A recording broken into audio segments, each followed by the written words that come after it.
Hi there, and thank you for joining me today for this live reading of the Podcast Chronicles by Kathryn Dodson, and this is presented by Itsy Bitsy Book Bits. Chapter 1. Sue aimed her phone at the stovetop where a pan of scrambled eggs with scallions sat next to another filled with crispy hash browns. Her friend Paula had chastised her for making breakfast for high schoolers, but with college looming, Sue grabbed every minute of time she could with the boys. One click, and she texted her two youngest sons, now several years older than the images on her screen. Upstairs, stomping and door slamming confirmed the text's receipt. She poured a second cup of coffee, enjoying the rich aroma and settling into the warmth of her kitchen. Soon the boys clomped downstairs, eyes sleepy and hair askew. "Hi, Mom," they each managed while loading their plates with food. Sue joined them at the table, but God knows, not for the conversation. The ravenous hunger of teenage boys left little room for talking. As she watched them devour breakfast, a twinge of sadness for the lonely mornings ahead passed through her. Jackson was a senior and Chase a sophomore. With her other two boys gone already, time would pass in an instant. The boys finished quickly, grabbed their backpacks, and headed for the door. "Bye, Mom," echoed through the now empty house. At the sink, she turned the water on high and created her own noise. But dishes only take minutes. The quiet pushed her toward the barn. Maybe by the time the boys left, Gabe's work travel would slow, and they could have coffee together on the back porch and watch the sunrise over the mountains. Although since he owned the company, he could probably travel less now. Maybe she'd look for a job to fill the time, if only she could figure out what she wanted to do after a couple of decades out of the workforce. On her way out the door, she picked up the local magazine that kept her up to date on gossip and happenings in town. She could look at the job section while the horses ate. The brisk autumn morning chilled her fingertips and cheeks, and she pulled her jacket tight. The sun had just crested the ridge of the mountains, and it would be a few minutes before the valley warmed. She couldn't imagine a better place to live. Whatever else happened, this would always be home. Samson greeted her with a soft nicker.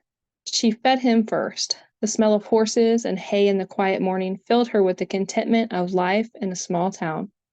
20 years ago, they'd left the bustle of Seattle behind.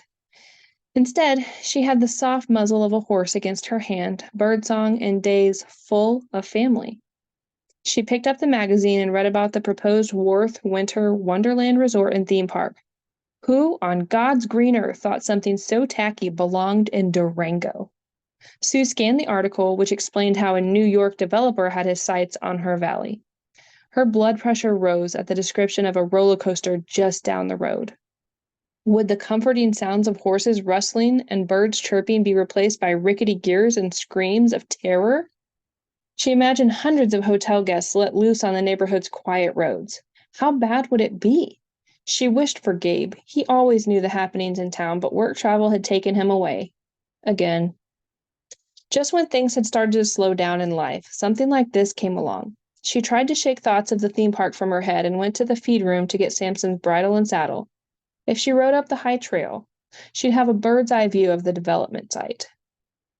As soon as Samson had eaten, she saddled him and headed for the mountains. The big chestnut gelding struggled up a steep incline, then topped out on a ridge with sweeping views of Colorado's Animas River Valley. She'd chosen this route for a better look at the planned development site. The craggy, forested mountains and a valley studded with patchwork fields and cozy houses usually brought gratitude. Now she only thought about loss. The wind kicked up the ridge and blew her curly hair across her face, disrupting her view. She pulled a hair tie from her wrist to control the unruly mess. Even with her view unimpeded, she could barely picture roller coasters and big hotels near the homes nestled in the last patch of grass before the Rockies rose steep from valley floor. Her eyes moved to the twisting, turning river splitting the valley on its journey from snow-capped peaks. This was already a mountain wonderland. That's why they'd moved here. The first kayakers of the morning, small in their bright-colored boats, shared the river with beaver lodges and trout. Trees hid the train tracks beyond the river. The narrow-gauge railroad was another wonder of the valley, shuttling tourists on an almost 3,000-foot climb between Durango and the now touristy ex-mining town of Silverton. In a few months, when the snow was too deep to ride up the ridge, the train would transform into the Polar Express, a trip she'd taken every year when the boys were young. The memories etched into the landscape warmed her heart. She threw a leg across Samson and slid to the ground. The horse turned his head toward her, and she gave the white blaze running down his copper face a pat. Holding on to the reins, she approached the edge of the ridge where her home lay nestled below, with other houses and ranches dotting the side of the river. One or two had been added each year since she and Gabe left rainy Seattle for the sharp, thin air and clear skies of Colorado. Despite the growth, their neighborhood had kept its small-town personality. The highway that stretched along the far side of the river had changed the most, growing from 2 lanes to 4 and adding a few shopping centers and hotels along its edges. Even with the changes, Durango remained an outdoor wonderland with hiking and biking in the summer and skiing in the winter. Why would you bring something that sounded like Disneyland to a place like this? Samson pawed the ground and snorted, seeming to mirror her frustration, though he probably just wanted to keep moving.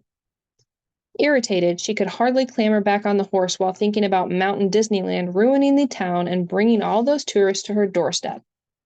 She wanted to protect this peaceful valley, to scream and fight to keep the development out. Yes, things changed.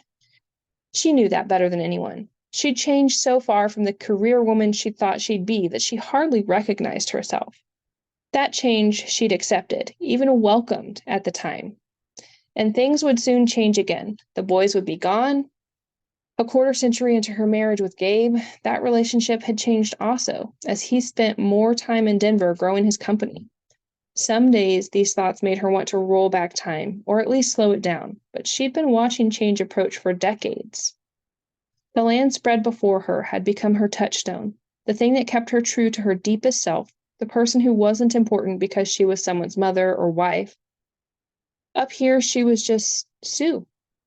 To lose the valley to an overblown, 100-acre tourist attraction was too much.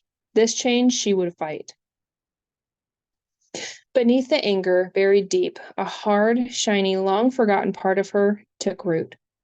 She recognized it from when her old firm used to send her into companies to save them. Usually, the executives couldn't figure out where their money had gone. As a forensic accountant, a good one, each time she walked in a new door, she'd know she'd find the answers. Sometimes it was theft, sometimes poor management, but she always discovered the problem and set things straight. The Winter Wonderland Resort was a different challenge. No one had asked for her help this time, and she needed to stop something, not fix it. Once she could stride into any office and take control. She'd have to find that Sue again if she wanted to save the real Wonderland. Her thoughts spun as the horse made his way down the ridge. Who was this Harold Worth anyway, and why had he chosen her valley for his development? The article mentioned the 100 acres needed for the project. The city of Durango owned the 25 acres with access to the highway. Surely city officials wouldn't let this happen. Tourism had already pushed Durango beyond its limits. Traffic snarled on roads built for fewer people, and crowds made it almost impossible to eat or shop on Main Street.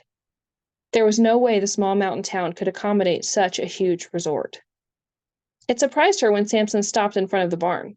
The trip home seemed quick, trapped as she was in unhappy thoughts.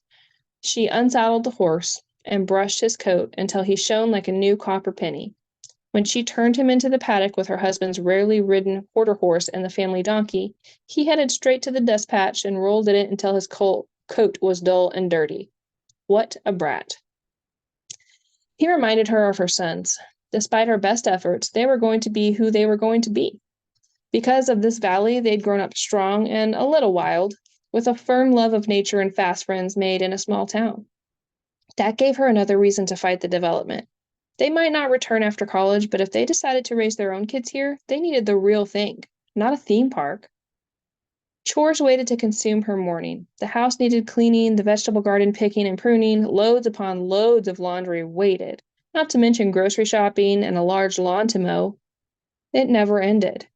Normally, after her ride, she'd garden while listening to her favorite podcast. Today was different. Her valley needed her. She snagged the magazine from the hay bale and took it to the small, built-in desk in the kitchen. Kira Sutton, an environmental attorney with an American lands organization, wrote the article. Sue reread it carefully, taking notes and looking things up on her laptop. What she learned made her stomach ache. She needed to share this misery and come up with a plan. She called Paula. "Have you seen the latest issue of Durango magazine?" Sue asked the moment her friend picked up the phone. Yes, they had a whole article on Mindy Copeland, this year's homecoming queen. They didn't do that the year Carrot was queen. No, Paula, the article about Worth Winter Wonderland. Hold on, I've got it right here. Sue heard papers shuffle but couldn't wait. I've been researching this guy, Harold Worth. He's a real estate mogul from New York City. He's got a global empire of golf courses, casinos, and theme parks. You should see the images I found of these opulent gold-encrusted resorts. They don't fit with Durango, and room prices are astronomical. It sounds fancy. Maybe Durango could use something like that. Sue wanted to shake her friend through the phone line and get her to focus on the project's issues. Paula, you've got to find the article. It's not just a fancy hotel. This guy wants to put a theme park here, like Disneyland. And worse, he has a record of ignoring environmental concerns, paying meager wages, and bringing in foreign workers without housing or benefits. It's horrible.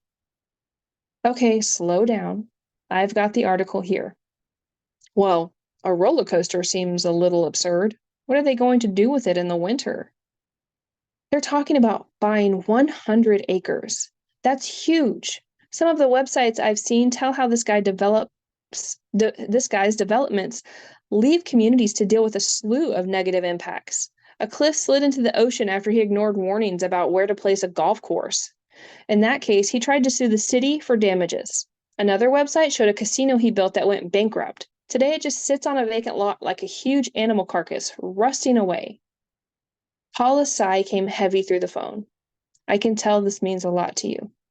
How can I help? Sue took a deep breath, relieved to hear the concern in her friend's voice. I'm worried this development will jeopardize everything I love about our town. I can't imagine losing its friendliness, safety, or the gorgeous environment. I hear you, said Paula. I'll talk to Denny about it when he gets home. He tends to have strong opinions on stuff like this. Does the article say what we should do? It says the development has to go before City Council as part of the review process. Denny might be a big help. Paula's husband owned the local Ford dealership and considered himself a community leader. Then we should probably contact the city representatives and some of the other politicians, Paula said. That's exactly what I was thinking. Want to go down to City Hall with me this afternoon? Sorry, no can do. Lainey's getting her cast taken off, so I'll probably be at the hospital for hours. Darn. Well, wish her the best for me. How about tomorrow? Shoot. We're going up to Denver for the gymnastics regionals. Sue debated whether to wait for her friend to return or just go by herself. Paula had run the PTA and led half the fundraisers in town. Sue usually followed her lead.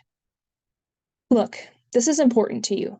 Go on down there and let me know what happens. Maybe we can strategize next week. I'll see what Denny says. As soon as she was off the phone, Sue went back online.